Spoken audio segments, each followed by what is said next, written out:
السلام عليكم ورحمة الله تعالى وبركاته. أنا أصحابتا كسود هذا معلم بالقناة. أنا هديت مركو رجلك أسوي بوقت فضلا سبسكرايب نصار. أنا أصحاب بدن يا هنتي نقطة بيرتي أو مهم وطهي إن لا هو ما سنتين كون يكوجر ونقل كعسان. أنت كدب أنا أصحابتا مركلا فيريو sabaxan ka socdo runtii oo ku saabsan social media dhawaanahan ka socday ama aan dhahno dhowrkii saacadood ugu dambeeyay socday marka si loo fiiriyo oo ku saabsan arrinta badda ee la xiriirto Soomaaliya iyo Kenya markaas u fiirisid waa guul soo hooyatay marka dhanka laga fiiriyo runtii waxay saameyn weyn u keentay bulshaweynta Soomaaliyeed ku dhaqan magaalada Nairobi ee dalka Kenya muuqaalo oo waxaan arkay runtii oo in badan laga taxtiray culimada ka hadashay dadka magaca saameynta ku leh ee bulshada ku dhex jiro siyaasiyiinta noqon lahayd ee ku nool magaalada Nairobi ay ka hadleen laakiin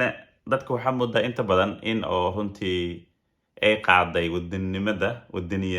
wadaniyanimada ay qaaday oo inta badan runtii jacayl ay u qabaan dalkooda hooyo ee kan tambadiya ee la dhihi karaa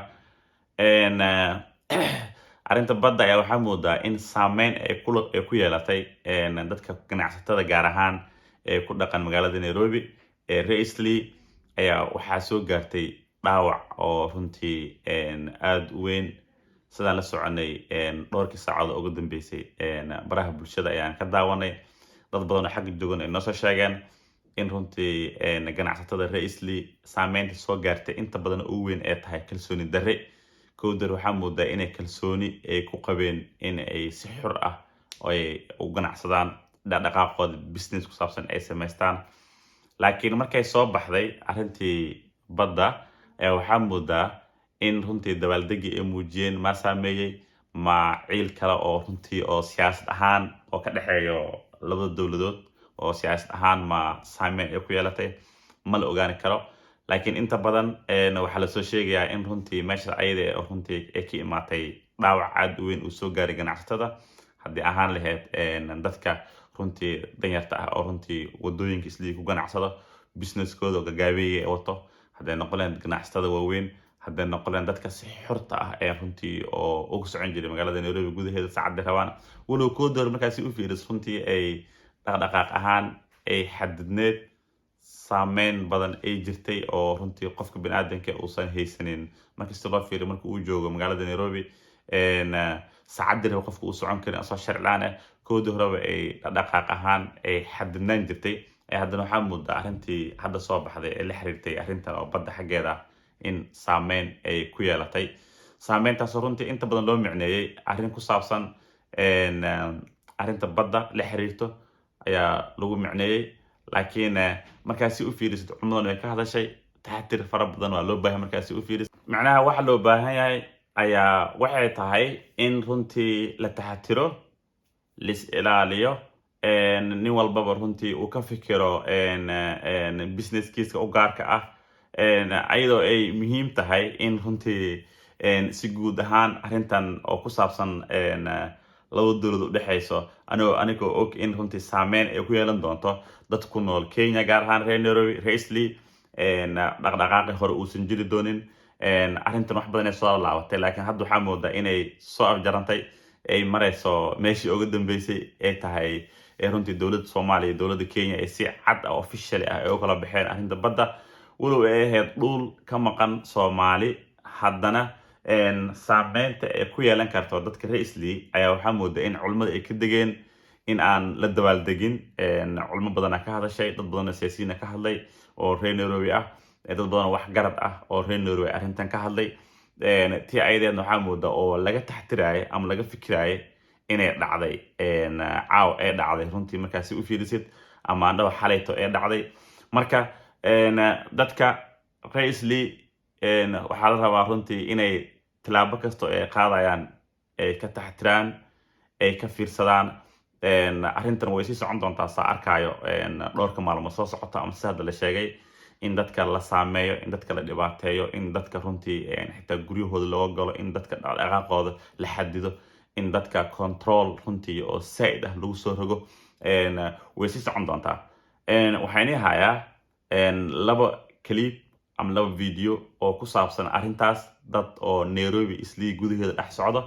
oo runtii si xor ah aan ku dhex soconin, dad Nairobi Eastleigh dhexdooda lagu dhex qaraacayo, dad Nairobi oo gaar ahaan Eastleigh dhexdeeda lagu saameynayo, dad kala cararayo ayaa runtii ayaan inii wada asxaabta.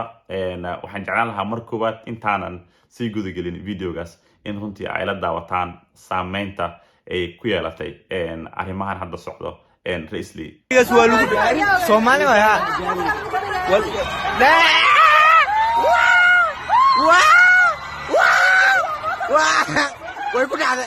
way ku dhacday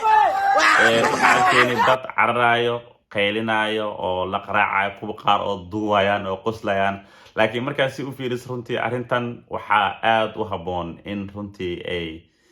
waxay saameyn gooni ku yeelan doontaa Eastleigh, reer Nairobi inay is ilaaliyaan, runtii ay danahooda gaar ka fikiraan ayaa aad muhiim uga tahay. waayo waa arrin sida hadda ay runtii muuqata saameynta ay ku yeelan doonto oo kelita aan ahayn arrin la xiriirto diblomaasi ahaan, laakiin dadka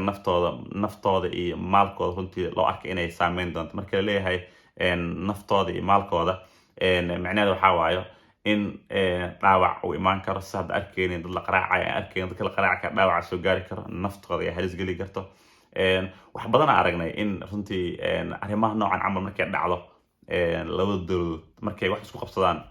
in shacabka ay saameyn weyn ku yeelato. laakiin waxaan jeclaan lahaa inay jiraan heshiisyo waaweyn oo intan ka weyn. labada dowladood qasab waxbay dhex mari karaan, saaxiib bay noqon karaan, heshiis bay noqon karaan, arrimo siyaasadda la isku qabsan karaa. laakiin wadamadan hadda oo reer galbeedka markasta loo fiiriyo Africa waxay kaga fiican yihiin labada dowladood isqaban karaan.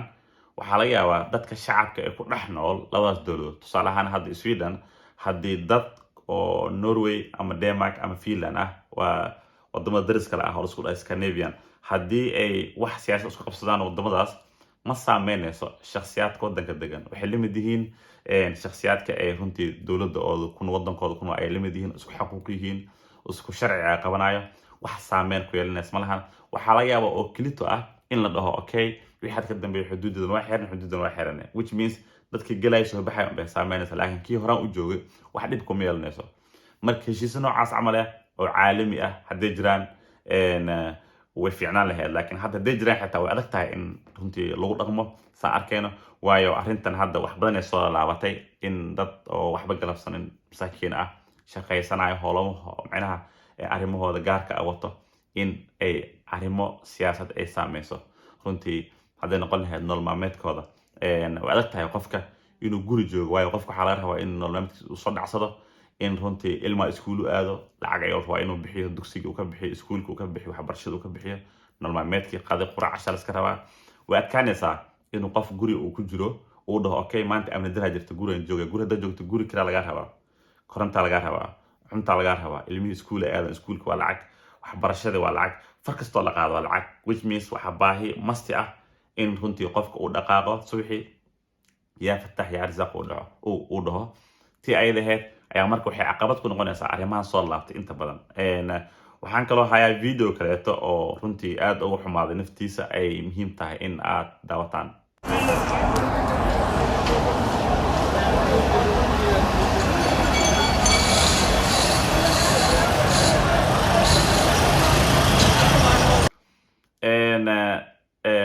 macnaha waa kii hore unbuu ka duwan yahay. kan kii hore qofaa la qaraacay, kanna waa un kala carar waaye. kala cararkaas marka wuxuu dhib u keenaa dadka business ku leh magaalada gudaheeda oo habeenkii ganacsado. waxaan ognahay Nairobi Eastleigh qofkii soo maray in wadooyinka runtii ay dadka business ku samaystaan, ay ku ganacsadaan ilaa habeenkii laga gaarayo waqti dambe, ilaa laga gaarayo habeenkii saacada dhexe in runtii ganacsiga uu furan yahay meelaha qaar. taasi maqaayadaha banaanka furan wixii dhan wuu saameynaya kala cararkaas. waxaa laga yaabaa qofkii asagoo ganacsanayo wixiis u furan yihiin in la kala cararo. marka la kala cararo waxaa laga yaabaa businesskii inuu xareysto, wixiis isku aadis inuu ka gaari waayo, naftiis inuu cararo laga yaabaa. naftiis uu la cararo waxay saameynaysaa businesskiisa in meesha ka baxo, alaabtiisa ay burburto. runtii wax badan inay ka dhumaan laga yaabaa marka arrintan waa untii hor lamid un bay tahay aad uga xumahay dadka waxaas ay saameysay waxaan jeclaan lahaa in runtii ay isbedelo culculus ay imaan doonaan asxaabta intaas ayaan kusoo gabagabaynaynaa videogeeni hadday tahay markii ugu hore janalka aad soo boqotid fadlan